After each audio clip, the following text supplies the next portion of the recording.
Hey guys. Hey. Hey Kareen. Hello. Welcome to Sunday night group chat. Yes. We are in the studio, which is everyone's favorite. Indeed. So I got to be honest. I've personally been getting a lot of feedback that are sort of like banter. Like people have been saying, oh my gosh, your golf hobby is so great for a group chat. Or love when Kareen's on group chat. Or woke on and ha ha ha. Yeah. But it's admittedly a very small sample size. Yeah. Well, I got feedback this weekend at Run Club from our friend Jocelyn, and she was like, who runs with us every week, and she's like, I really don't like you guys that you don't do the news. He's like, I'm going to recommend other podcasts from here on out. Really? Yes.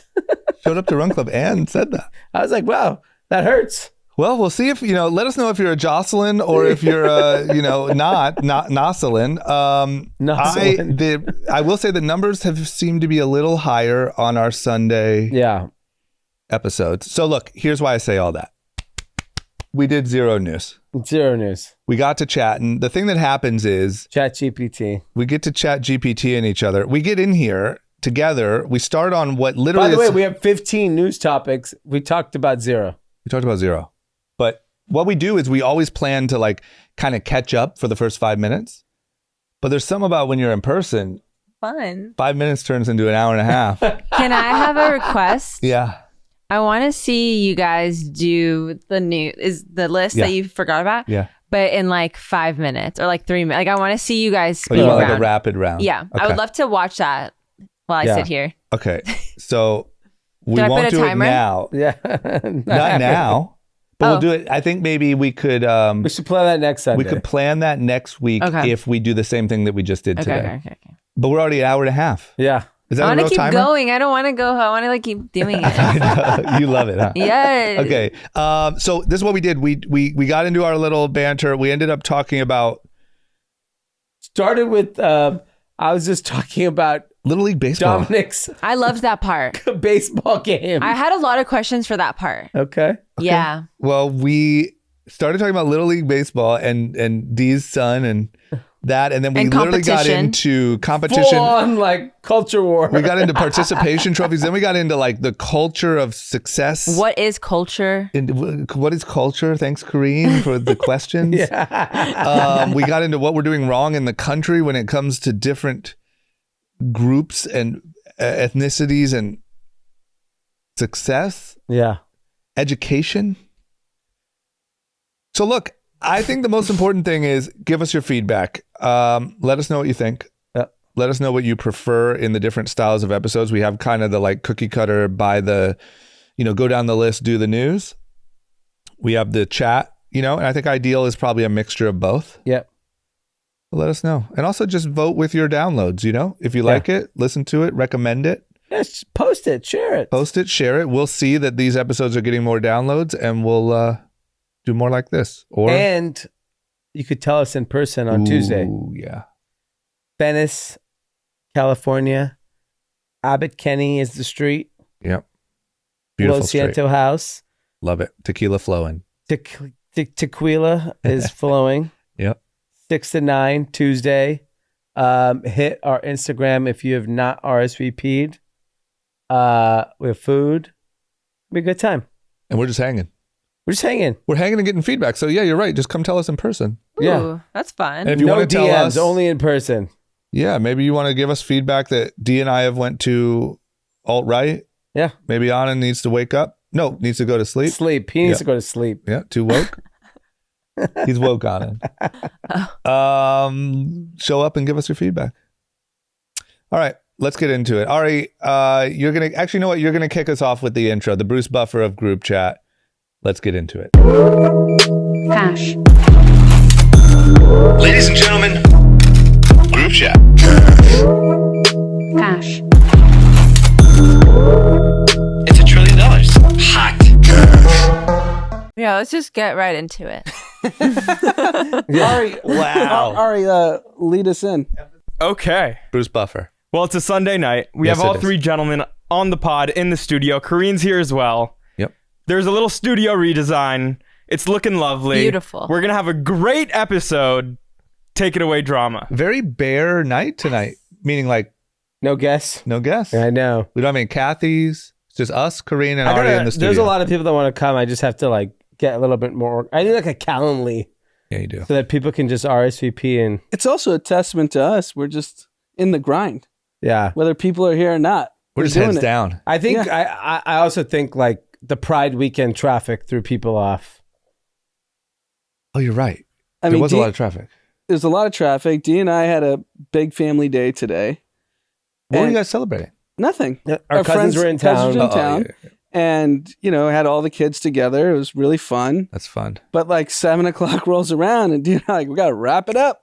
You're Yeah. focused. Got to get to the pod. Sorry, Yeah. family. Yeah, I left their house at 6:50 Yeah. p.m. I got home at call it 7:05. Yeah. Turn on the bath, turn on the TV because Dominic wanted to watch the end of the Heat game. Threw one kid in a bath, one kid in front of the I TV. said commercial break, let's go. Washed him up in 3 minutes, put him in his PJs, sat him down, put Miles wanted to sit there for 5 minutes. He's whatever, watching the game, going crazy. I see that they're up by 10, grab Miles, put his jams on, I'm out. And then I was like, FaceTime me once I get in the car so I know what's going on. And he's giving me play-by-play. Yeah, I'm not. Every time I hear these stories, I realize I'm not ready to be a parent. Yeah, But it's fun, though. It's fun. It's fun. It's really the day fun. was really fun. Yeah. The kids Wow. had a blast. Yeah, I think They're when all like interacting. You enjoy it. from like 0 to 4 or 5, they're just You just throw them around. yeah, You they're say fun. bath, game. Yeah, they're fun, but they're not engaging.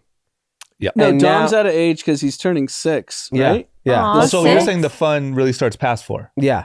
Because I kind of feel left out because I'm sitting over here. Well, it's also so you're like, there's no pressure, So if you want pressure, here's There's a big hat right here. there's a big hat and a nice seat right here. Okay.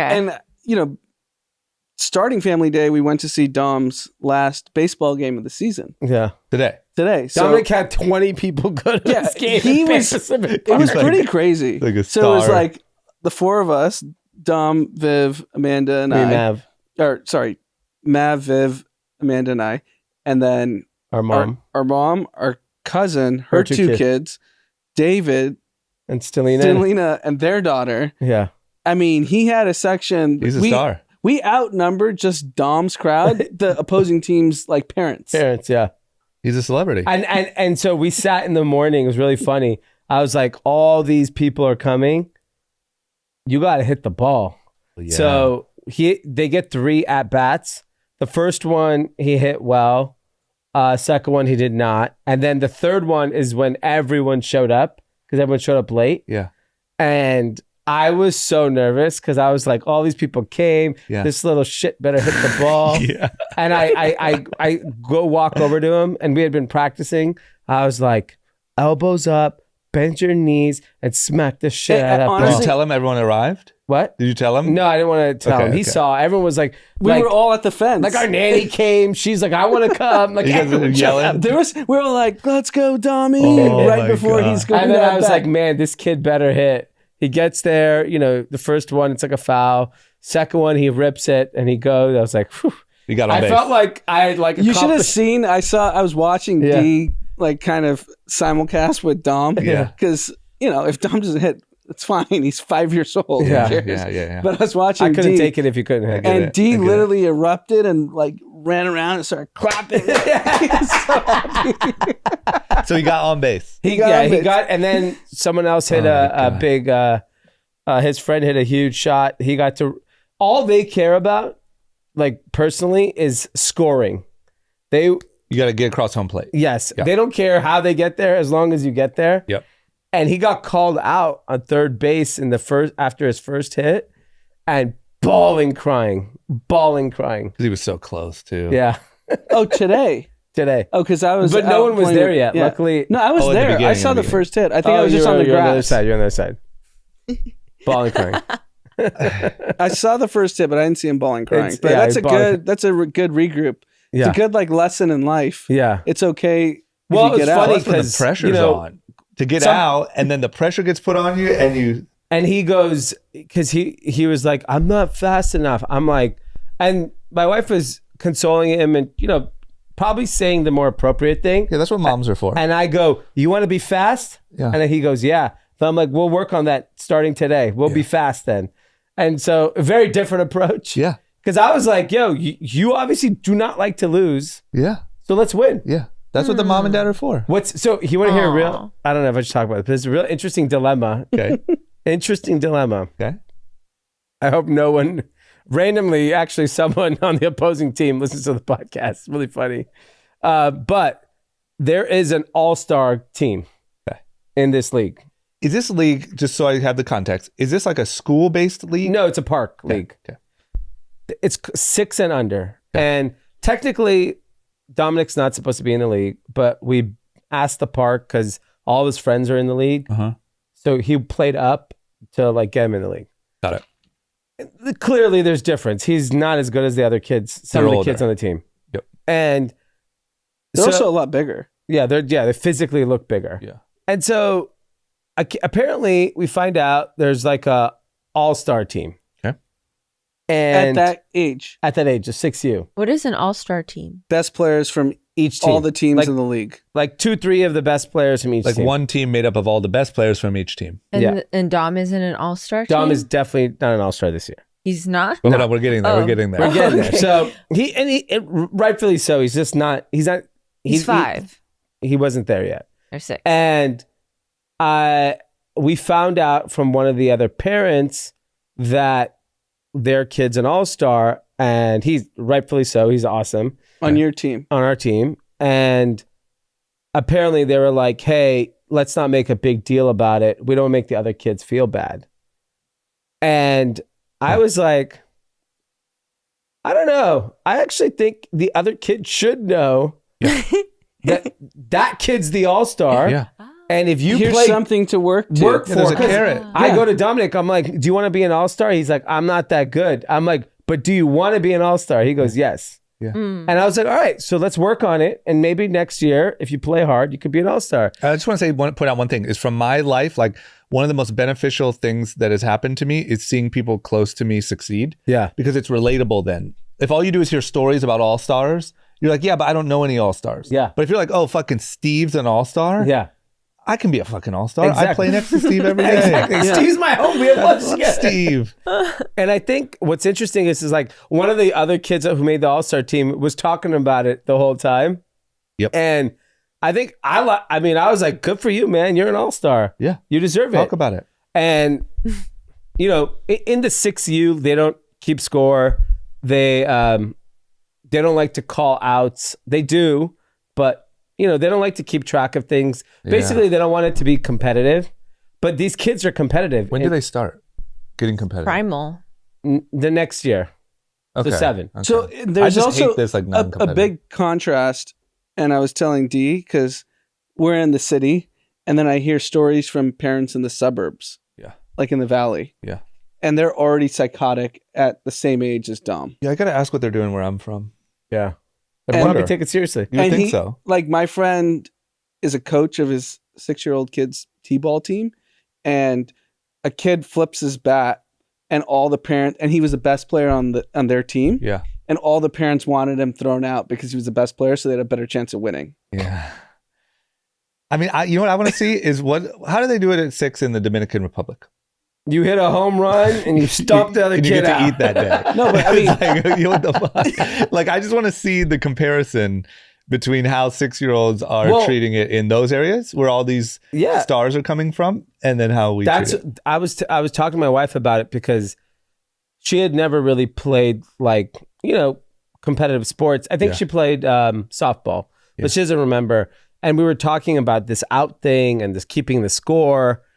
And I was like, and I literally used the reference of the Dominican Republic and Puerto Rico. I'm like, if you look at professional sports in America, with the exception of football, and I think we've talked about this a lot in the podcast, the best players in the NBA are all foreign. Yeah. The best baseball players are all foreign. Yeah. Best hockey players are Canadian. Like, we don't really have It's everything but football. everything but NFL. Yeah. And so, That's the just- best soccer players in the world are not American. And I just also want to point out, all the best UFC fighters None of them are American. aren't American. Tennis Like players. Dagestan? Where Serena are they and from? Venus. Where's which one? Dagestan. Serena Yeah. and Venus. Dagestan. Serena and Venus. But that's a different generation. Different era.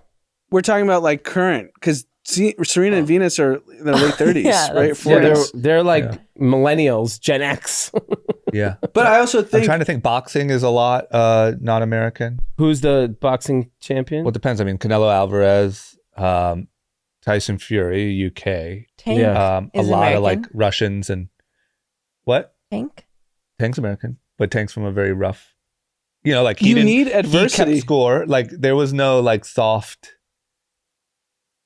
It's more about the toughness. Yeah, it's really and I'm not saying that the 6-year-old league should encourage that. I think 6 is fine. Like that's fine. fine, but at some point you got to introduce Failure. failure and competition and be very comfortable with it. Because what kills me is you talk about Dom obviously has a desire. So like to me, not to get all Tony Robbins here, but you got to have the desire to be a champion Yeah, or to be great. And then if you can connect that in a 6, 7, 8-year-old's brain, that, then dad took me home and made me faster. We did drills, we did workouts, I practiced every day. And now I'm an all-star next year. That sets him up for the rest of his life Oh, yeah. to be a success. I mean, and to just say like, no, there's no difference. So I think it robs you of something. basically this morning and last night we were like, there's like 20 people coming to see your last game. Yeah. You haven't touched a bat in 2 weeks because it was a long weekend. They didn't play practice. I was like, you better Pressure's practice. on. Yeah. So we went and sat, and I literally like sat and made sure his form was right and swing was right. And he started hitting the ball, and then he hit one out of our backyards into our neighbor's house. Yeah. And then it was a wrap. He was like, let's go. Keep him coming. Yeah. And then he played so much that he got a little splinter a blister in his hand. Yeah. And when he got to the game, I'm sure he felt a little bit more comfortable than he did the day before. And I'm sure in a 6-year-old's brain, hitting that ball, getting on base, and then ultimately scoring, right? The dopamine's insane. In front of all your dad's friends, or all Yeah. your friends. Like, that's I don't want to be dramatic. That starts to define your path in life. It's like, crazy. It's so important what and just you happened. see it like these kids, like there was there's a girl on their team, and she's learning how to play too. She smacked the shit out of the ball. Yeah. And I went to her dad and I was like, nice fucking hit. And she was like, yeah. He's like, it probably changed the trajectory of her But confidence. It does. That's like a But to your- core memory. To your Yes. point, like I remember like a 9-year-old Northridge Rec Park basketball league game where Yeah. I outperformed my skill. Yeah. Yeah. And I remember that Oh still. yeah. I remember Yeah. the shots, game-winning shots I hit. Still That's to this just, day. yeah, it's so important. So I mean, look, I don't want to say maybe up until 6 or whatever, it's fine. I don't think it's that. I don't think But like, you got to switch it. yeah, but I think that you do. The thing that scares me is like middle school. Like, I feel like we're making things softer and softer. Yeah. And I just think like you see it in your kid, and literally that defines like, does your kid think he could go to a nice college or not? Does your kid think he could apply for that job or not? Like, Yeah. if you learn, I am capable of things at a young age. Well, So there's that- here's a distinct memory I have as a 10, 11-year-old. So one of my best friends from growing up, he ultimately played Division I basketball. Yeah. I obviously wasn't close to being able to do that. yeah, But we were best friends, and I was at his house. It was like a Saturday afternoon, and we're watching TV. I don't even know what we're watching, like Yeah. a movie or something. Yeah. And his dad comes over to us, and his dad played Division I hoops, and goes, "What are you guys doing on the couch?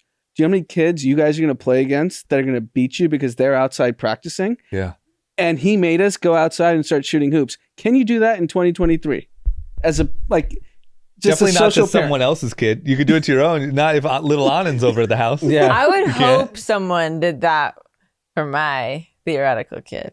I know, but I Right? think it's too I'm- dangerous. Like I wouldn't do in LA. You can't do that. I'd be to someone else's scared to kid. do that to someone else's kid. And It'd I be like, remember Steve, that, and I was paddling like, them. you And we could were just just continue so, watching the iPad. Yes. But Dominic's got to go outside and practice. Yes.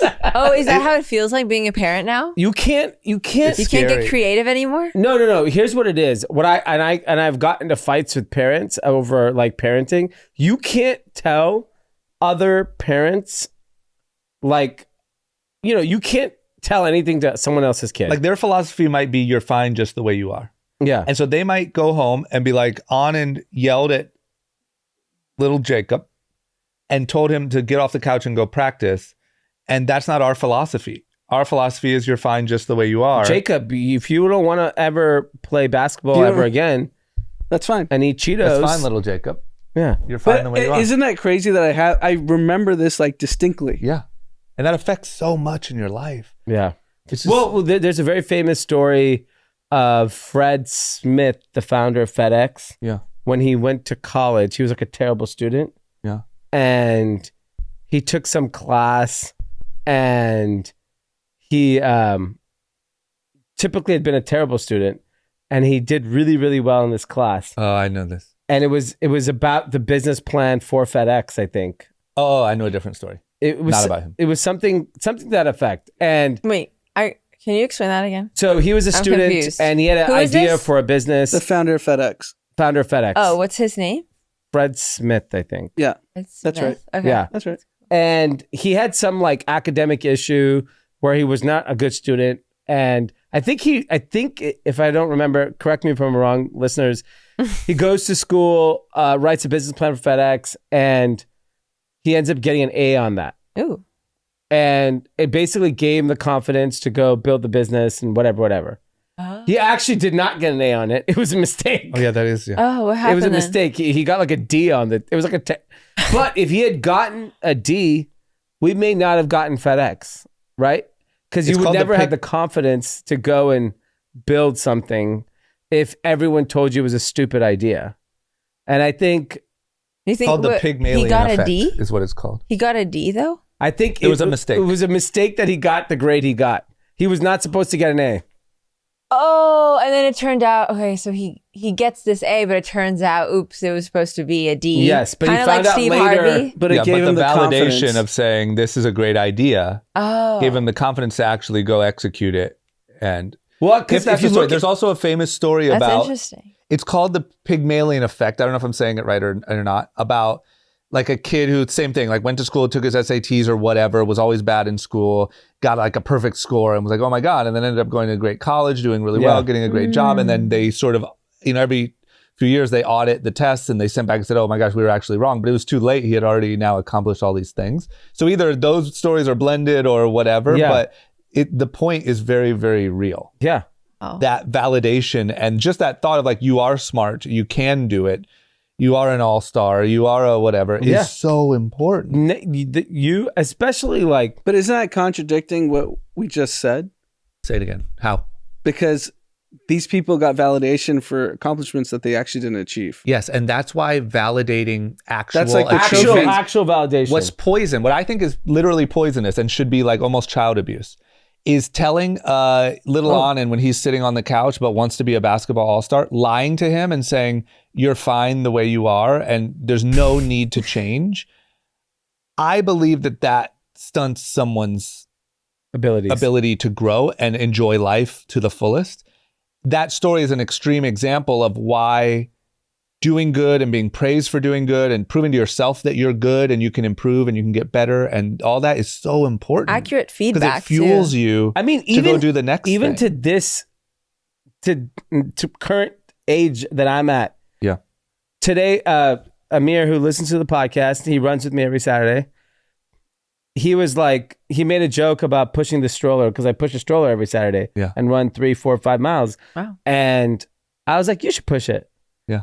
And he pushed it for half the distance or maybe even more. And he was like, man, I have a lot of respect. That shit's hard. Yeah. And even at my age, I was like, oh, it felt good. Like, okay, I'm pushing the stroller. Someone else tried it and they found it hard. Yeah, and I'm able to do it. That would feel good to an 80-year-old. You know what they say is that if you're literally like, let's just say you're taking care of an elderly person, you have to let them do whatever is at the edge of their capabilities. So if they can still tie their shoe, but it's a struggle, you have to let them tie their shoe because the moment you start doing everything for them, they decline really rapidly. Yeah. Oh. And it's the same, obviously, with a 6-year-old. It's the same with a Well, it's funny, 42-year-old. It's the same, like... That's my wife reminds me of that with our youngest, where I'll just like, it's easier for me to just feed him or get him dressed. Yeah. And she's like, don't. Like he has to figure these things out. Yeah. Oh, and interesting. and you see it when I just leave him. It's annoying because like, it takes triple the time. Yeah. But he learns. Yeah. If I say to you, D, even at how old are you, 42? Yeah. If I say, man, I can't believe you worked so hard. You flew to New York and you red eye and blah, blah, blah. And man, I don't know if I could do that. Like that feels good. Of course. No matter what age. And you're like, fuck yeah. You know what? That was easy for me. Watch what else I could. You know what I mean? Exactly. Like it doesn't matter, but especially to a kid who's like, Dom is like forming his story of how the world works. Yeah. And if the world works, that you can become an all-star or you can get better and all these people show up and they all clap for you and you started off the day thinking you were just bad and smaller than everyone. And like, that starts to form for the rest of his life. Oh yeah. I just, I don't know. I'm passionate about it. I think that what we think is being nice to kids, I think is actually one of the meanest things you can do. Yeah. And I was actually talking to another parent about it because his son is the all-star and he's like, asked me objective, like, what do you think? I'm like, I think we should celebrate that he's an all-star. Yeah. So everyone now has a vision of what an all-star. Like if we don't know what good is, then we can't be good. And that kid should know that he accomplished something. Yeah. And because the kids are on his ass and he has to stay in his seat. And he literally isn't talking about it because he doesn't want to make other kids feel bad. That's stupid. He should be celebrating. And do you know how many of my little accomplishments or things are just from seeing someone else do it and be like, oh, that's it? I'll do that. Or hearing someone wakes up at some time or hearing someone, so much of my workout motivation is working out with these boxers and be like, oh, that's what a pro boxer does? I could do that. Let me do that. Like you have to have that, like, I don't know. Why would you not talk about? You need a role model. And you need to someone to like achieve towards. Even if you're competitive, you need to be able to say, like, you got to be able to make it, like, wrap your head around it. Like, oh, that, like, Anand, if you, you've been very successful investing, right? So I'll just use this example, just so you know I haven't had this thought, but I'll use it as an example. It's easy for me, coming from where I come from, way less college education than you or whatever, but I know you. I know how you go about things. I could say, I could get good at investing. I know Anand. Yeah. That's doable. It's attainable. But if you told me like, oh, my friend, blah, blah, blah, made all this money, I'm like, oh yeah, he's probably a genius. I don't know. Yeah. I don't know him. I can't relate to him. I think that's... You see what I'm saying? Like, no, 100%. I think that's what Anthony and I learned when we first started hanging out in Silicon Valley back in like 10, 11 years ago. Mm-hmm. We were totally intimidated by everyone because we just assumed everyone's 10 times smarter than us.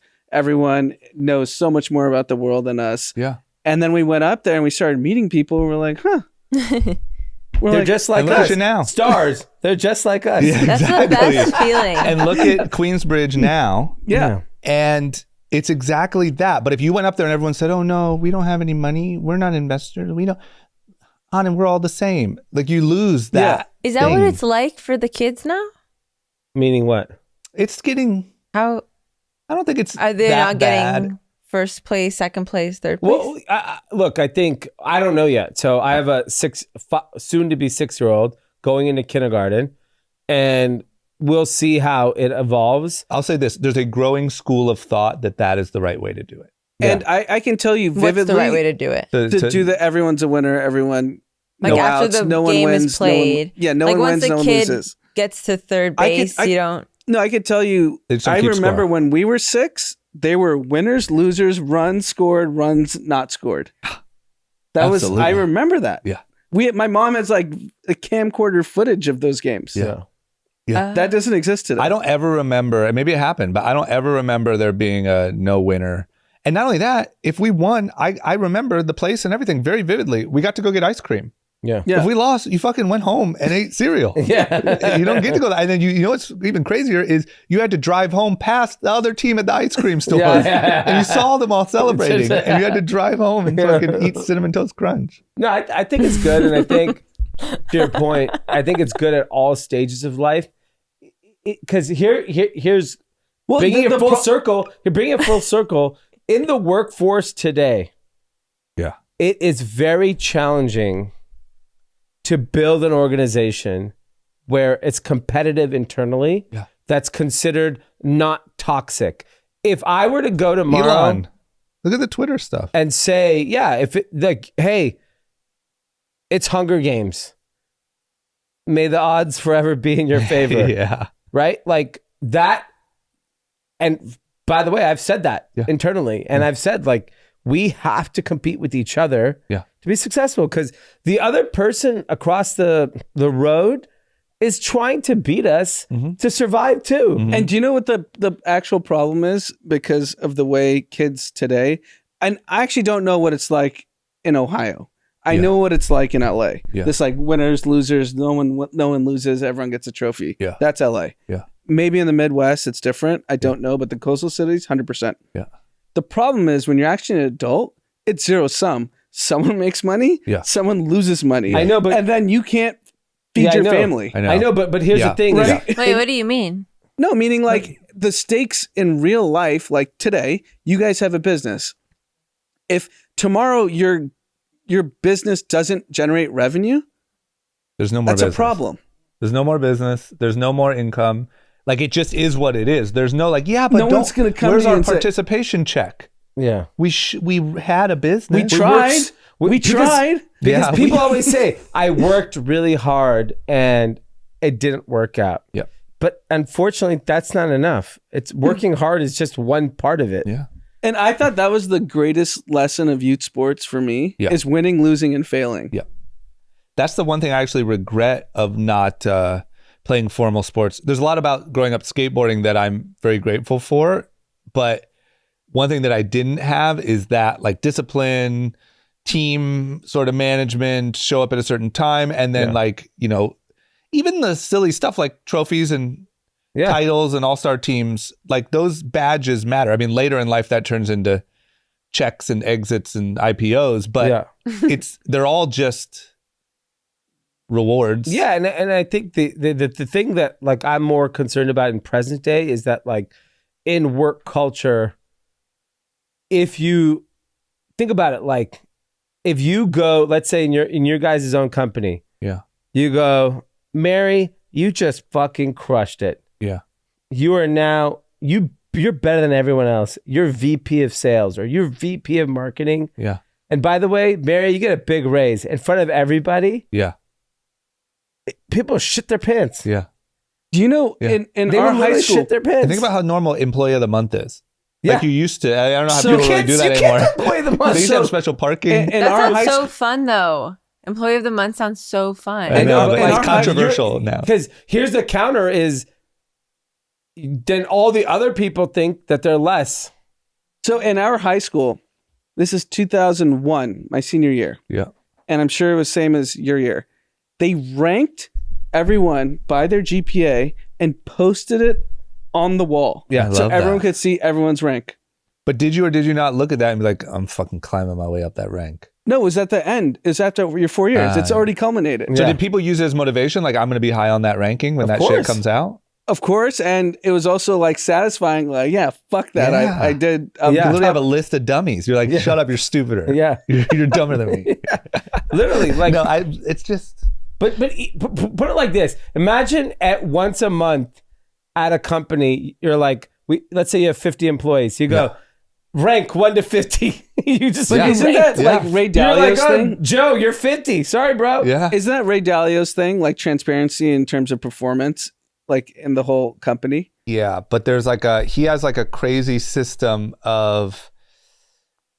I think it's kind of like picture if everyone had like, I'm probably going to butcher this, but like had like a dot, right? You have an app, you have everyone in your company with a dot.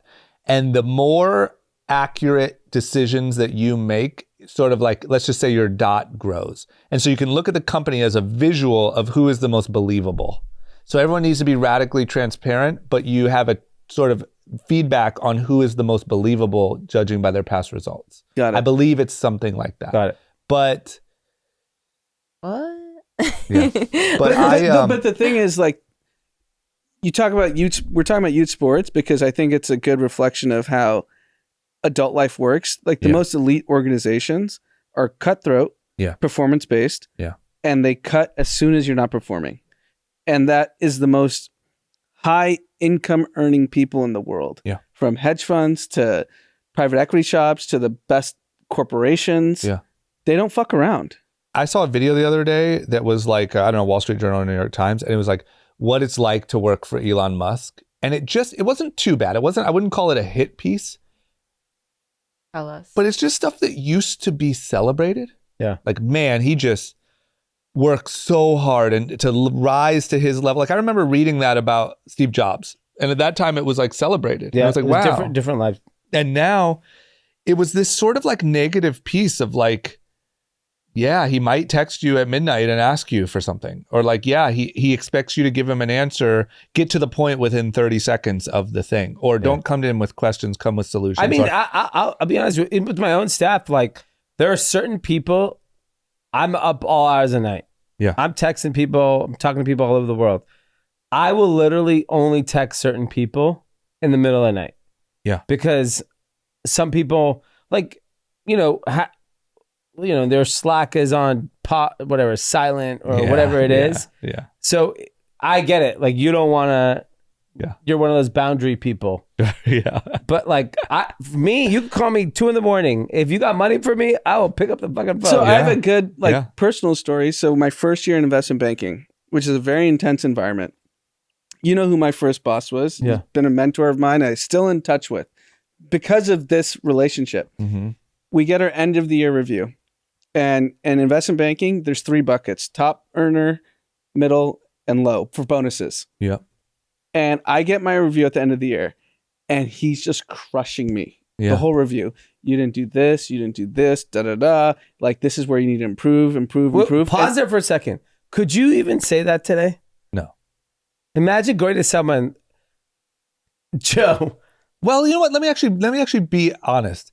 Yes, because Elon just did it and did it very publicly with a company of tens of thousands of people. Do you have the guts to do it?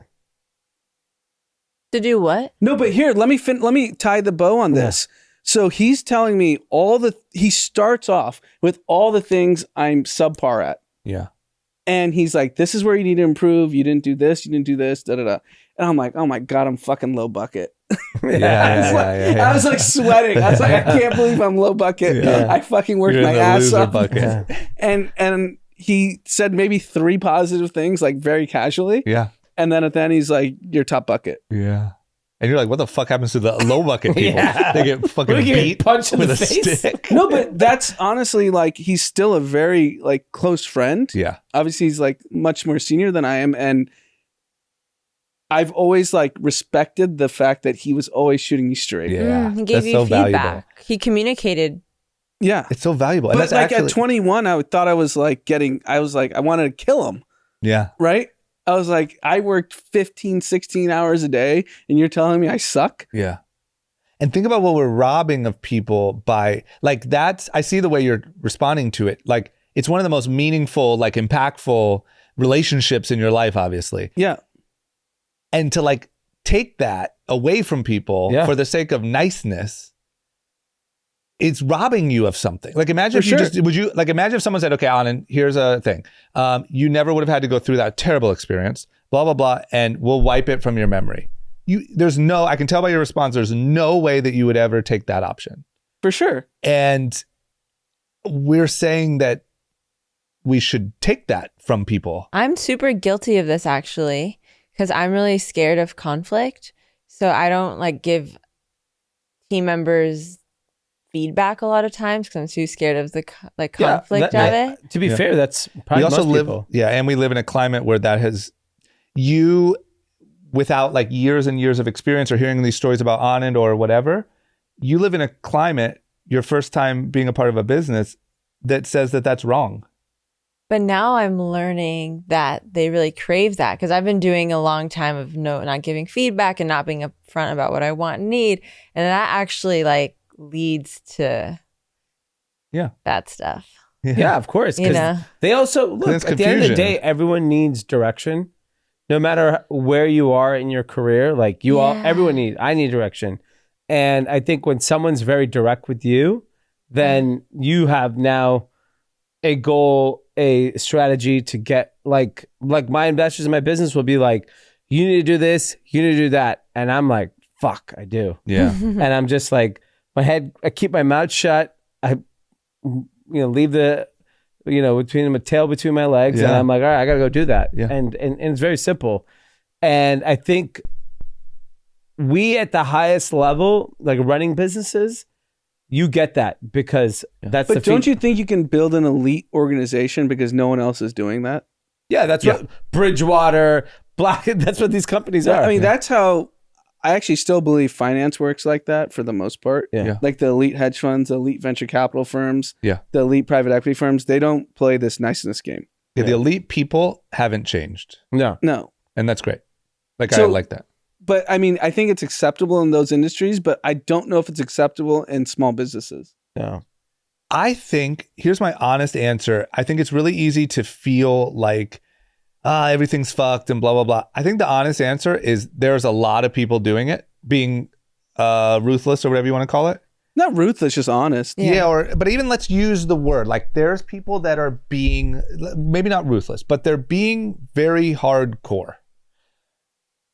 And those people are attracting people who are okay with that and who like that environment too. And it is currently happening. It's just not celebrated like it was. And I think that it's unfortunately risking teaching young people the wrong lesson. If you go start your first business, you think, okay, this is all about everyone having a participation trophy. I can have employee of the month, but it has to be a different employee every month, no matter, not based on performance. And everyone has to get their turn by the end of the year. I have to make sure I over-congratulate. And I think that it's just a bad lesson. But I think that there's a lot of small businesses that are still super cutthroat, and those people are winning. I think the cutthroatness people are over because people want to take care of their bodies more than ever now. So they understand that. I don't think it's over. I think the problem is they think by not being cutthroat, they're like doing themselves a service. But sadly, I think if they put it all out and they get results that they want, they'll feel better about themselves, and you'll have the resources to feel better, be healthier. All right, so you guys, all three of you, manage a decent number of people. Yeah.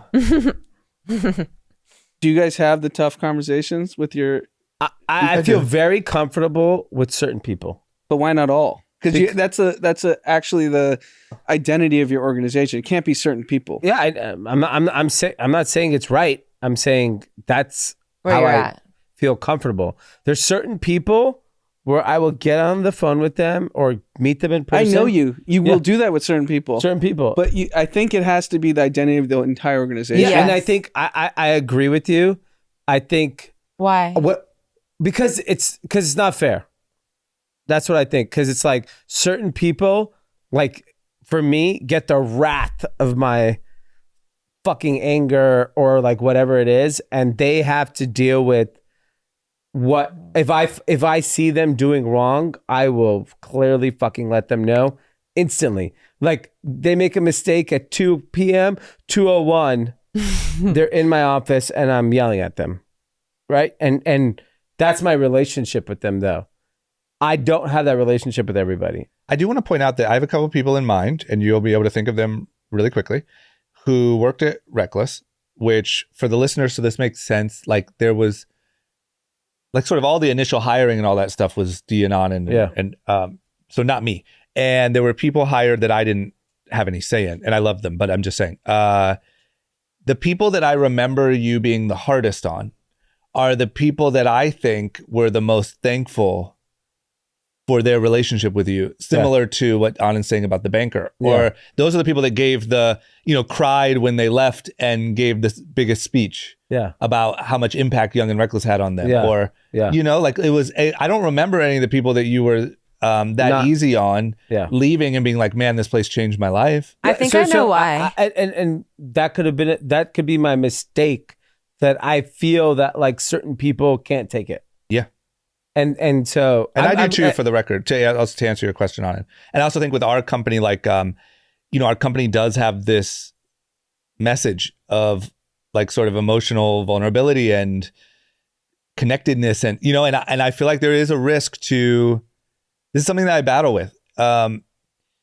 If there were to be like stories or, whatever, the glass door or whatever, that man, they're actually fucking dicks in there. Yeah. And they told me I was a loser. It's a toxic and work We've environment. definitely- They're pushing positivity, but We've you show up to definitely work been 5 minutes late. That worries Drama me. slaps you with the ruler. That's actually interesting that you guys have a very unique because of the message of the business. Yeah, right? I think about that a lot. And we try to do it more in like let's all talk openly about it. Let's have an open, vulnerable conversation about this thing. Here's what I'm not happy with. What are you not happy with?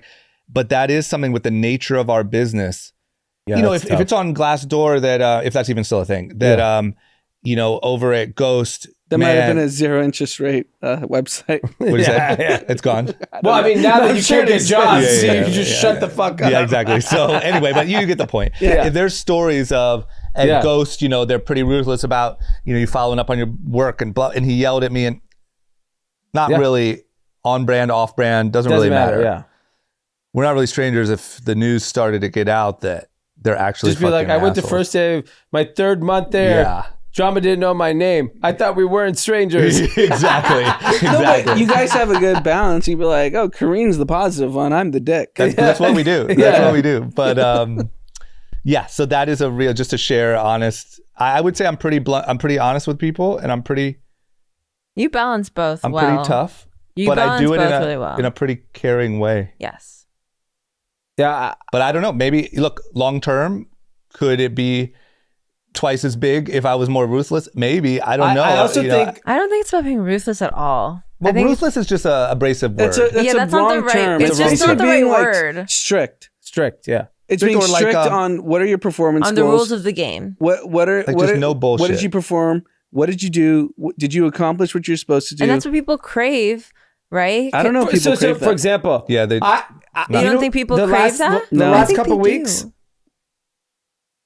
I mean, I don't know how many Ghost employees listen, but I have a scorecard of every employee. How do you rate them?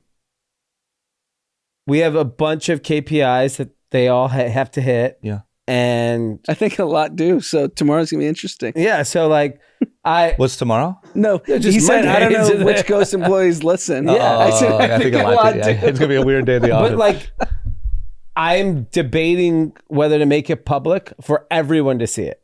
Oh yeah. The scorecard. Public scorecard, exactly what he was saying is it important that everyone knows where they're at in the organization? I'll tell you my answer. Yeah. I think what you should do is all of the KPIs should be public and the progress on them should be public. But I don't necessarily think that like people The with a ranking. rating should be public. Because I think what that opens you up to is the possibility that you could see like real superstars who maybe take a look at that and say, hey, where do you need help? I see these are slow. Is there something I could do to help this team pick up their key results? It's not looking good.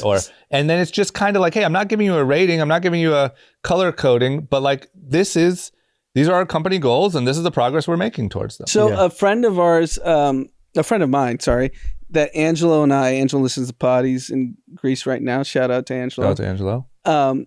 We had like this 3-hour jam session with a friend who's a very successful entrepreneur. And he goes, I'm a very avid sports fan. Mm-hmm. I love the NBA. I love the NFL. He's talking about all this stuff. And he's kind of taking a break and figuring out what his next company is going to be. And he's like, I've been thinking about reorganizing how to structure a company. He goes, think about the NBA. Everyone's salary is public. Yeah. Why don't we do this in high performing organizations? Yeah. Everyone's stats are public, Yeah. Yeah. right? Like if you go on the Lakers, you can go on NBA.com and see how much LeBron makes, how much Austin Reeves makes, what their stats are, You know what they're valued. and what their value is. And he's like, why aren't we building companies like that? And I didn't, and then we started getting to like, Well, that's a massive HR issue. Like, we're like, but he's not wrong. People are not he's going not to wrong. like what they see when that happens. But if And you I can, think it's a culture that athletes are used to and your average person isn't. Athletes, their whole think it's life right. is public. I think it's right. But I think from a kid, if you're 12 years old and you follow the NBA and you want to be in the NBA one day, you know everyone's stats, you know what they all make. You're used to that being a thing. So when you go and you get drafted and you make a couple $1 million a year or whatever they make, you're not offended. You're not anything. and you're like, I scored 10 points, 5 rebounds, I get 5 million a year. If I Yes. score 20 points and 10 rebounds, I make Yes. 25 million a But year. you know that from the age of 12. So you bought into that. Where a 12-year-old now doesn't say, one day I'm going to enter the workforce and my stats and salary are going to be posted. But I think it's the right way to build an organization. I agree. I would love for someone to experiment. That's a hot idea. It's unbelievable because imagine you said, Mary, you clocked in 83 hours this week. Joe, and what did you accomplish? 25 hours. It's not even what your hours is. What do you accomplish? Yeah, but like, look, you put in the hours, more than likely you're going to get the results. But like, I guarantee that was the first time I've heard that. Yeah, that kind of framework for building a company that's not sports. I think it needs to be a combination of hours spent working, whatever those KPIs are that kind of you're judged by your. Because I mean, I can tell you, like in all these like private equity, finance, hedge funds, someone gets promoted, they're like, "Oh, why did he get promoted? They must like him more than me." But no, he probably just brought better deals, and we're just not publicizing it within the company. Yeah, I think the thing that like people in the workforce need to get like over like racial biases, particularly racial biases, and this might be a controversial take, but like the fact that a bunch of FOB, and if you don't know what a FOB means, fresh off the boat Indians, are CEOs of Microsoft, Google, Chanel, like basically every company that matters in the world. Yeah. And growing up, the idea that like an Indian or a FOB Indian would be the CEO of anything was like no chance. And it does prove that it's all about merit. Yeah. I don't believe at the end of the day, are there instances where there's biases given? Yeah. 100%. I'm not denying that. Yeah. But like the most powerful companies on earth are run by a bunch of immigrant Indian people that start at the bottom. Once again, is why we're just focusing on the wrong thing, which is so frustrating, is like, I got to tread lightly here because I don't want to come off wrong, but like we're focused more on like the numbers, like how many people of each race, sex, everything do you have at your company? Just what are the numbers? The numbers have to be equal. Yeah. Otherwise you're screwed. Or otherwise you're a dick and whatever. Where the actual question is, why isn't a more diverse group of people qualified? Yeah.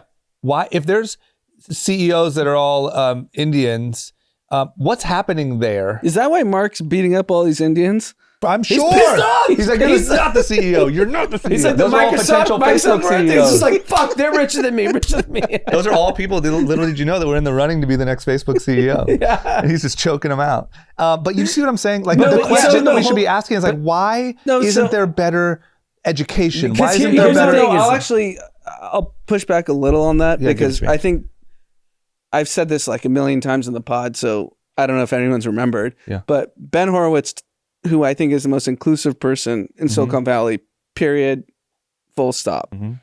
And he talks about this a lot, how at his firm, he doesn't have these like quotas. Yeah. But he's like, I'm going to expand the demographic of where I'm looking for talent. Yeah. And the talent's just going to rise. And by default, you're going to have a diverse group of talent. Yeah.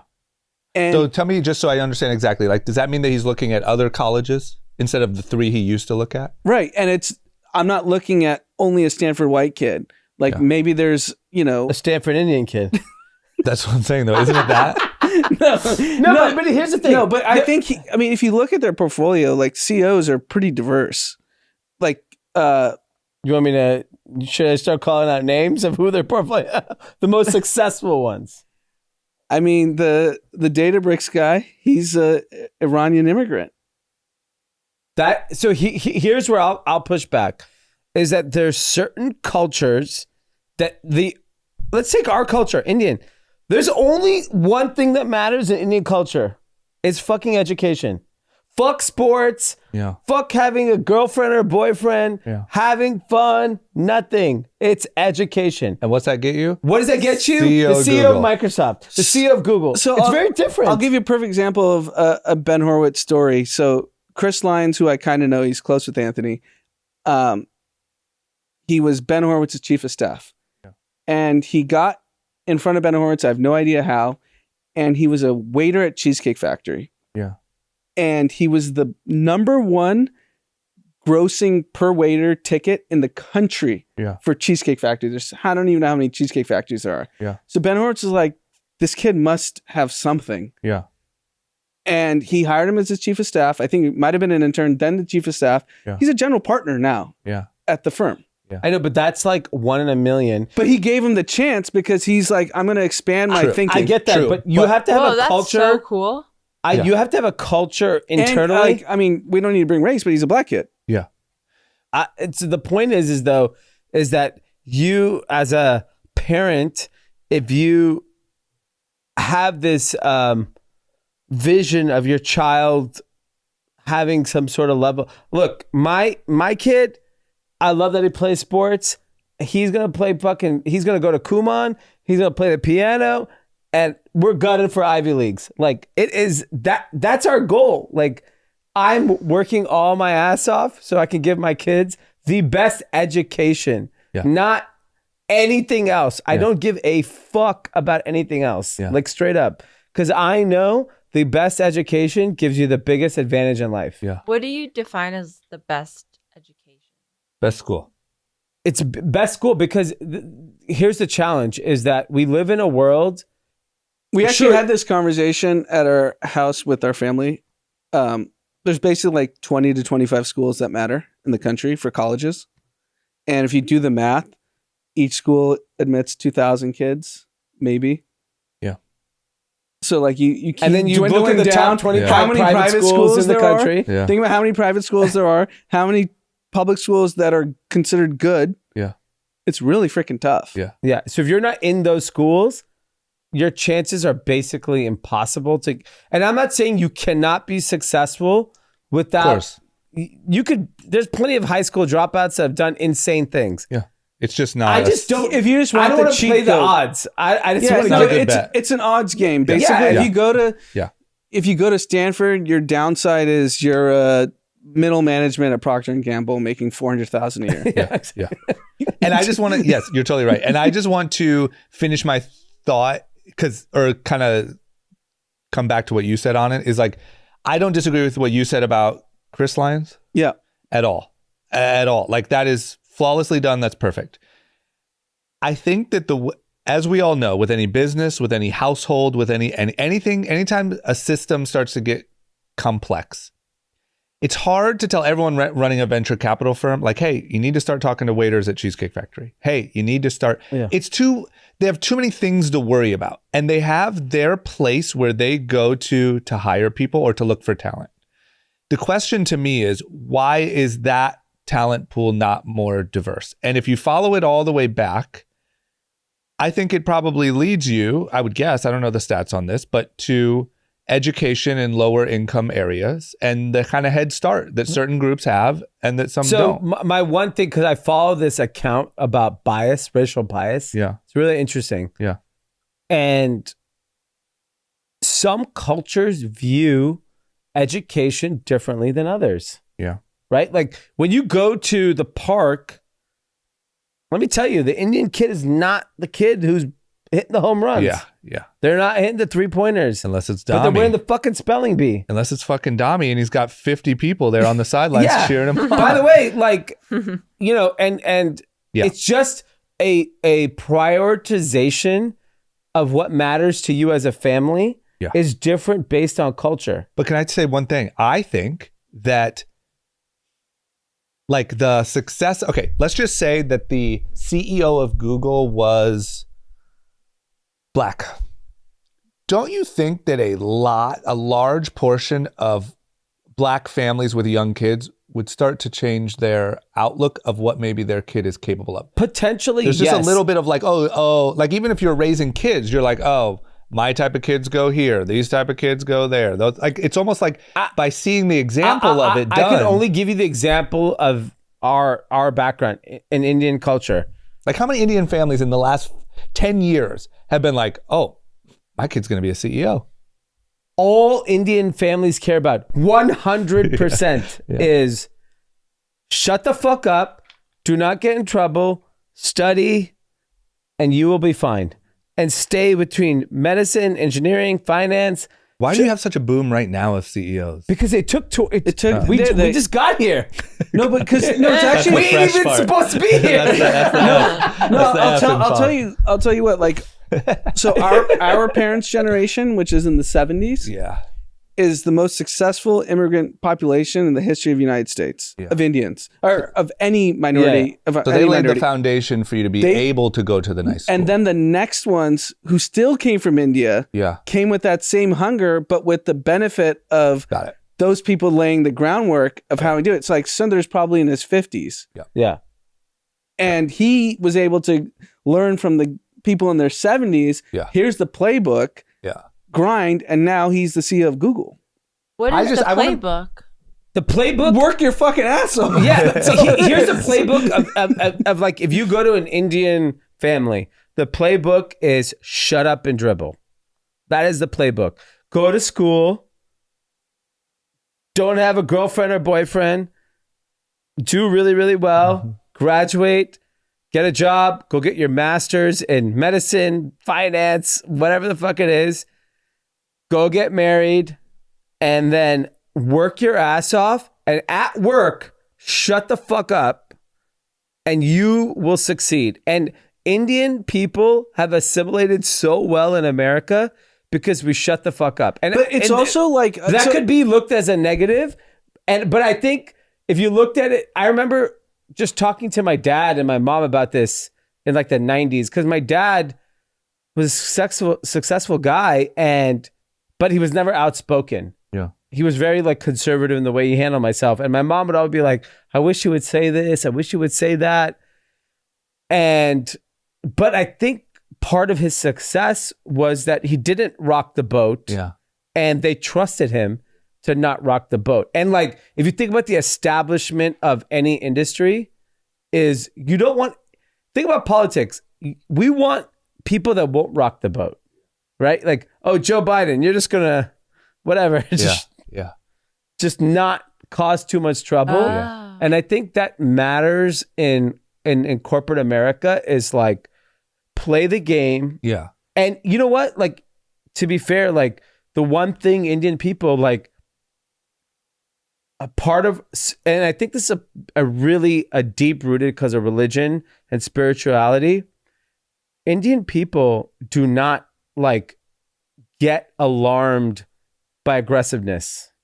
Like you could be aggressive and we won't react. Yeah. It's like a special feature of like Indian culture. Yeah. And I think like you will not see, very rarely have I seen Indian people like, think about like all the cultures in the workforce that react to a boss or at school, and we just don't. It's maybe good doctors too. You don't freak out. I want to make a quick. So, how many Indians are there in the U.S.? Maybe 3 million, right? Mm-hmm. There's 1.4 billion of us. Yeah. So if you play it back to our parents' generation from the 70s that came here. Yeah. They were already the high performers in the country that came here. Yeah. So they spawned a generation with the genetic ability to be also like inclined for education and stuff. So you're getting the best of the best, right? Yeah. So this is why the Indians in America are largely successful because the people that brought us here were already like the top performers. But they came for, because you go to India, there's plenty of shitty people. Yeah, of course. There's murderers. There's Sure. I mean, there's a billion of them. But here's the thing. I think it's also like a selection bias. Yeah. Because in London, That for makes example, in London, where Indians have been there for way longer than Indians have been in America, you go to the airport, there's Indian janitors. You will not find an Indian janitor in LA. No, but you do, and you, the difference, I'm not saying there's not those, there's all types of people in the culture. Inherently, the culture focuses on like one thing, which is education, which is not, if you went down, if I call out every race, is education the most sure, important but that's thing? selection bias for America. I don't think that's true in India. D. What? You know, our cousins, they came from poverty. Do you know them? I know, but it's still the same Yes, family. you Like, know them, right? I know that may be our family, but I don't think it's the next family. And where do they all work? But D, what he's saying Apple, Amazon, Meta. no, of course. I think that was our family's like DNA that they But I wanted think- to like. Why do you think prioritize- education is so important to Indian culture? I mean, ultimately, I think knowledge is the most. No, she's saying why Indian? Why is it in our culture? Yeah. That's what I'm saying. It's selection bias to America and Indians. because out of the billion people, I mean, I've never been to India, but like you can't tell me everyone over there is just wearing Stanford sweaters and like thinking about. No, but That's my point. But even in India, I'm not saying everyone is smart in India. Just obviously not. The place is a very rough country. The single most important person for any person in India is education. For every one of them. Every fucking person is, even in rural India, some sort of education is important. And I think it's just a different culture. Like, you don't think Anand's right? I think I'm right. no, I think don't. it's selection bias for I don't. America. What is Because why us? Of all the people, No, why not it's like Chinese 3 people? million people. Why not Chinese people? There's zero Chinese people that are CEOs of anything. They're CEOs of Chinese companies. How come zero Chinese people have made in America? I Why is wouldn't that? say zero? They're the most popular What do you mean, country in our NVIDIA, lifetime. the NVIDIA CEO. He's the hottest CEO on the planet. Okay, one. I think he's Taiwanese. But too. what about like the Jack Ma's of the world? You're just talking about America? I'm saying in America, think I don't about think it. Chinese a country, immigrated to in a America country the way where Indians people did. talk about like inequality and white people have everything. This I think London's the perfect example because there's so many fucking fuckhead Indian kids in London that you don't see in America. but there's plenty of successful Indian people too. Of course, I'd say you get the whole gamut. But I think D, Because they've just anytime that been you're around. well, look, if you're claiming that you go to India and anywhere you go in India, they're all focused on education, then I'll back off because I've never been. But I Let's think do a tour. I guarantee you. I've he's seen wrong. videos. It didn't look like. Here's the thing: is rural India absolutely not. They're looking for water. and So they're how looking many for survival. Indians is that compared to the total? I think 300 to 400 million. Probably are half the in- country is rural India. No, so half 3 to the- 400 million are in poverty. Like poverty. 3 to 400 million out of 1.4 billion. Are in extreme poverty. Okay, and then let's say another, couple hundred million are rural, don't give a shit. Yeah, So are you saying that 500 million Indians, or lower and middle class. Sure. but 500 million Indians are the group that only cares about education? Yeah. I'm saying there's a Pretty lot of other groups in the world that exist. Yeah. It just so happens this one culture, the only thing they care about is one thing. I also and you think don't agree with Anand's point that is, if you pull from the group that made the scary, dangerous, anxiety-ridden trip, and I mean that, not like you're not going to get eaten Yeah. by monsters, but like to move to fucking America. If you pull from that group, yes, success and education is all that matters because you're raised by people who put everything on the line. But there's a lot of groups that did that. There's Mexican immigrants, there's Black immigrants, there's Chinese, Japanese, Korean. I can name 50 groups. Why Wasn't is this there a one problem group? at Harvard that like there was too many Chinese people? Wasn't that like a thing? I know, but okay, when you look at the CEOs, okay, put aside Harvard, nothing matters more than CEOs. At the top, there's only one group of people. But what if you added like the income of, I don't know, I just think that's a weird, it's not a, like right now it just so happens that 5 really big CEOs are Indian. I think there's a little Not bit of 5, like it's like coincidence. 50. Not 50. It's probably 50, right? I think like I wonder if you looked at like average. Look, I don't want average, to make this where like Indian supremacists because that's what I it think there sounds is like. there's an inherent. That's not bad. You're not saying death to the No, white I'm not saying man. death to anyone. I just think, I use it in the context of bring it all in youth sports. I don't give a fuck if my kid's good at sports. But I actually think Yeah. the other culture that I think is equally, if not more impressive, is the Jewish culture. Because they have similarly have 6 million people in America. Yeah. And they 20 run million every industry. globally. No, 12 million, I think. Yeah. 12, Yeah. 13 million, something like that. Okay. Maybe I'm wrong. Sorry. So I agree with you, and I think that culture is like 90% of. What is culture though? Like culture is your, like your Migos. habits. Have you seen that? It's Cardi B's baby. Culture is your behaviors and your beliefs and the things that are your habits and your. That's fair. Do you I wake agree up with early? Do you believe They're in actually hard way more work? impressive. What is? I take it all back. Jewish culture is way more better. impressive. Considering the Because I'll quantum, tell you that the unique thing about Jewish culture, and I've talked about this with many Indian friends, they all fucking help each other. That's true. that's why it's. And Indians actually try to shit on each other.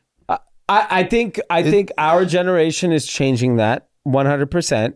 But like, I work with a lot of Orthodox Jewish people, and everyone, we all refer to as the community. The community. It's always a community. And what do you do in a community? You help each other. Yeah. I think. But it's also isn't it? Correct me if I'm an idiot here, but isn't it because the race or the religion or the race has been tried to be exterminated multiple times? Yeah, of throughout course. history. I get it. You And have so to stick together. there's a storyline Yeah. that like they are out to get us. We have to stick together. Yeah. And that's just a really interesting, like, even though today, I don't think there's anyone other than Kanye trying to attack. Well, there are people, but I don't think that there's like someone that is at the risk of like genocide. But I think it's so in the culture that like we must stick together because people have been trying to get us for years. So if you want to think about numbers, just to basically shit on all the Indian supremacy that D's been spewing, yeah, there's 14 million Jewish people in the world. yeah, that's wild. There's 7 in the U.S. And who runs everything? Yeah. I agree. I said That's I the took it most back. impressive, Yeah, like, dynamic of any culture in the history of the world. But I think my That's point wild. is more around that different cultures, different groups of people prioritize different things. That's all. That's fair. yes, And I also think what I disagree with you on, I think Indians in America prioritize things differently than Indians in the rest of the world because of the selection bias. that's got to be true, or else literally, like, not even kidding. I know you say 50 CEOs, 5,000 would be Indian with the amount of Indians in the world. Right. So it has to be. It's There's a probably little is selection bias. 5,000. Sorry, I mean, No, but 500,000. yeah. I mean, literally, It like should- you everyone couldn't- should be an Indian CEO if D's thesis is right. I'll tell you, I am a Like the head of Warner Brothers should be an Indian. Like if you walked Maybe it around is. like Go look it up. rural India and said, "Hey guys, Stanford or Harvard," You know they would why? be like, "What the fuck are you why talking the about?" CEO of India, Warner Brothers, can't be an Indian? Because they wouldn't let him watch TV. So there's no Indian that has watched enough TV True. to even know. It's true. It's like, what's happening? What are you guys They're selling? like, what do you watch all these fucking What are movies you for? guys selling Movies here? for All that dummies. I'm saying is the age-old note, because we went way another place, which is way more fascinating, and I wish that like there could be a really good book here, like about cultures and success and what happens and There's why. a lot of people who are studying this because there's a lot of discussion around racial biases on admissions for colleges. Yeah, And it's like a big hot topic issue. yeah. Like, I mean, I hope my cousins will listen to this, but I was in the car with my niece today. She's 15 years old. Yeah. Goes to a very elite school in Northern California. Very smart. Probably in our era, like meaning Anna and I's era of high school, she'd be rolling into Stanford. Yep. And I was like, oh, where do you want to go to college? She's like, well, you know, Stanford's impossible. This is impossible. That's impossible. Like, you know, her, like, she's level setting on like where she can or cannot go. She's like, and I asked her, I'm like, where do kids in your school go? All the top schools. And I'm like, you know, the friends that you know that got rejected, what race were they? And she's like, oh, they were white. I was like, oh. Oh yeah. I think it's probably a weird window right now where a high achieving white student, white is probably, it's not a good window. No. You know, like I think you could kind of, I hate to say it, but I think you could kind of get the short end of the stick here in like this little time gap. I agree. I actually think I think it's going to be white and Asian. But all that I was saying, and this is to your point here, is, and this is once again, no shit, is like, it's not as fucking simple as like, let's do a head count and make sure we have 2 of this race, 2 of that race, 2 But of that's that. what Like, they're doing. it's culture. I know. That's what I'm saying. Who's is the they? Stay away from them. problem. You ever listen to DJ Khaled? Yeah. He always used to say, "Stay away from they." By they, we mean like college, people in charge of college admissions, people hiring. They have so much guilt of how they were racially biasing the school for like 50 years that now they're overcorrecting and they're letting in. It's like even Joe Biden said, didn't he say, like, I'm going to have a black female vice president before he decided on Kamala Harris? Yeah. And I just think, look, whatever. That's going to go down a rabbit hole that I don't want to go down. My point is, I think we should definitely look deeper into cultures, into why this happens, into how we're treating certain groups in America that you're not getting a shot. You're not even getting a shot at a good elementary school to maybe get into a good high school to maybe get into a good college. Like it's way more than just a head count. If you're listening to this podcast and you don't come from means and all you care about is your children's education, there is a path. 100%. I want to wrap up. This is my last point, and we can wrap up. I don't know why we haven't experimented going into a low-income neighborhood and putting $1 billion into it and seeing what happens. Yeah. Because I feel like your listeners can make that happen. Group chat, Kathy's. I mean, look, I think just go to. If I was a billionaire, that's what I would do. Like a multi-billionaire, I would. Just you're go to. listening, Can I tell you? billionaires. Like, Because if you prove the experiment, then it's repeatable. Exactly. Here, I'll give you a perfect example. Our cousin, who we were with all today, is in education. She's literally an education nonprofit. And I had a conversation with this about her, about like the situation. She was basically saying 3 families in America control all the financing for nonprofit education resources. Who are the families? I'm not going to say. Everyone knows who the families are. There's only 3 families. Bill Gates, Jeff Epstein. Zuckerberg. No. Zuckerberg, Gates. A Midwest family. Okay, Cokes. No. Zuckerberg, They have Gates, a and the store. Waltons. Waltons. Okay. Yes. So the Waltons are like basically one of the biggest donors of education. If you read the Sam Walton book, right? No, that's the one that you just told me about. he basically talks about, he's like, all he said was, we have all this resources. If I could donate my money to anything, would be to give people of not means an education resource, right? Yeah. Here's the thing is that like you inherently as a community have to care about it. There is money out there. Everyone tells me, there's not. There is. If you look at the way budgets are given to but we haven't tried it actually systematically. That's my point. Just go and say, here's $1 billion in this community. The single mom that has 3 kids, that's working 4 jobs, that can't take care of it. Here's your stimulus package. Yeah. Let's just see what happens. But my point is, to Anand's point, is like, I think that what people do, like the Waltons and whatever, I think, and maybe I'm terribly wrong, and if so, I apologize, is I think they give money to charities, and charities have so much going on, and it's so hard to change all this shit and so hard to really make an impact that I think the money gets kind of swallowed up. Like the money that gets donated to education is probably through the roof. And I want to see the school. I want to see the study. And so to Anand's point, take 100 families in a low income area, give the stimulus, give the school, give the teachers, give the nurturing, give the relationships, give the safety, the security, the healthcare, and just do a study and show me what happens. I literally do not think it works. Why? I think it's a cultural disconnect of what people prioritize in their life. It's just different. I'm sorry. It'll never work. But we haven't tried the it. culture has to change. We haven't tried it, is what though. you're saying. But we haven't tried it. Yeah, sure. You're rich. You should try it. Pick 5 families. I'm not rich. Yes. to be Pick doing 5 this families. stuff. You could finance 5 families. This experiment, pick them blindly. You could do it, and you could see, like, put them in the But you best gotta get them schools in into the LA. schools and stuff. Here's the thing: is like you have to want it. Like, think about it. Like, where my kids go to school.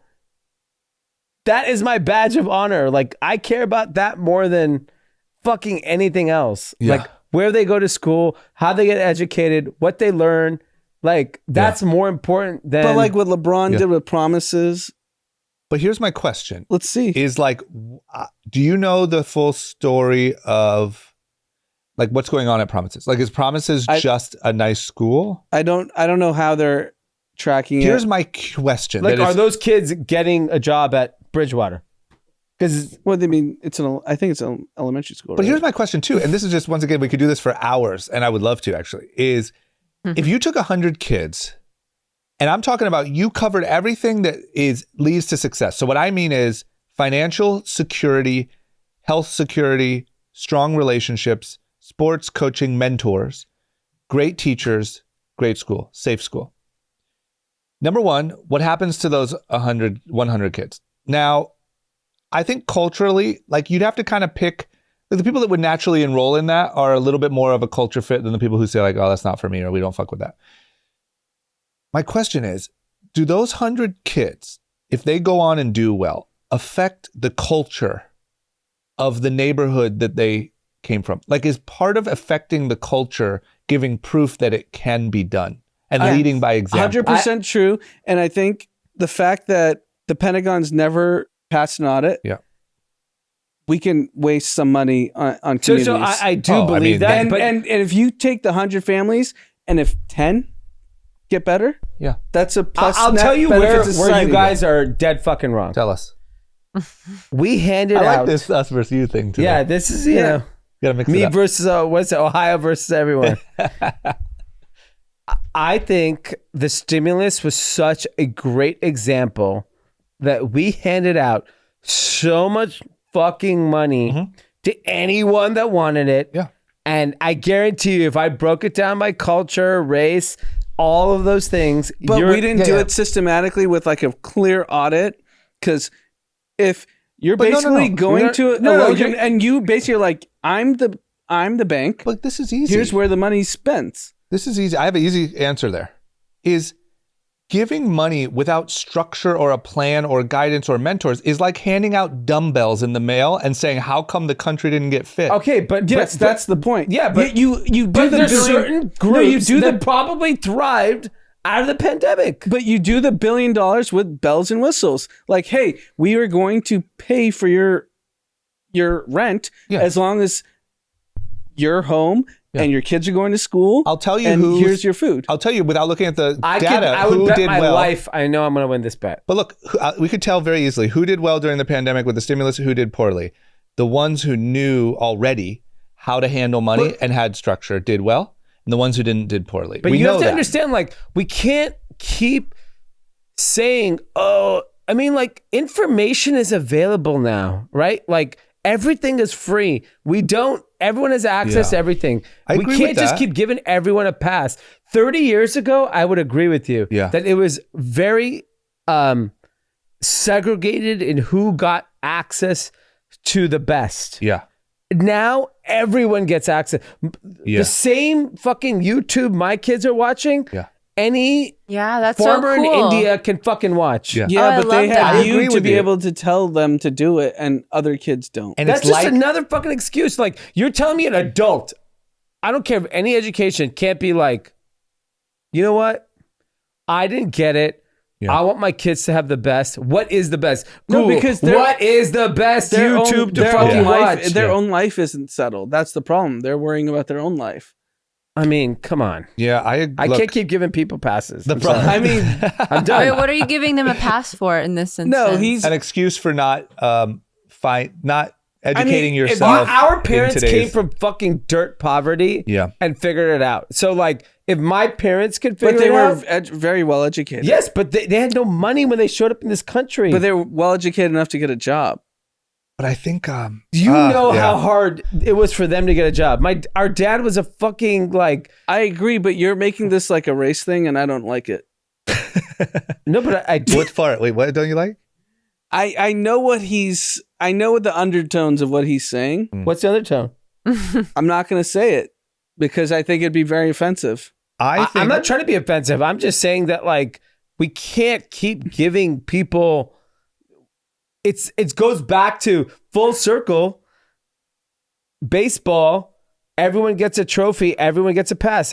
People need to know that, like, yo, all that matters, you got to read books, you got to learn math, and you could succeed. You could be that person too. This is all I'm saying, I think, is let's just say right now somebody walked into this room and they said, guys, congratulations. You all 5 have been entered into the Spelling Bee Championships. And if you win, actually this year, it's going to be $50 million. Congratulations, but this is your team. What we would do, because we all want to win, is we would figure out who among us was the weakest at the issues at spelling, and we would train them. And we would try to work with them, because the weakest link is going to drag the whole team down and hurt our chances of winning. And all that I'm saying is I actually totally agree with you that like people can't be given too many passes and there's too many good examples. I do. But at the same time, it's like your weakest link, the least successful or opportunity, person who has the least opportunity or whatever of your group brings the whole thing down. And I just think like, yeah, that's the problem. We spend so much money, like Anand said, the Pentagon, or like we're talking about Ukraine. I don't want to go too deep into that, but it's a lot of fucking money. Or all the money we handed out for COVID, or all the money, and then you see places like Chicago and like these places. I'll keep it very simple. Indian versus white culture in LA. A white family, a wealthy white family say, I want my kids to be happy and healthy. By the way, that's what I say about my kids. Yeah. Middle income Indian family is all I care about is my kids' education. Yeah. That's it. But do you Not realize, happiness. But you realize how lucky you are. I don't know if that's true today. That was born... true from our generation of being raised. I don't know if a middle-income Indian family is saying the same thing to their kids that was born and raised here. Yeah, that's true. But this is the one thing I want to point out about because you. Because our parents came here as literally savages, like coming from nothing and being like, this is the only thing that matters. That's my point. You're fucking... No, but my point is, I don't think the middle-income Indian family that is our age is instilling that same belief that our parents gave to us. And I got to be honest, I'm really torn here because I do love the whole like, yo, get your shit together and figure it out. But I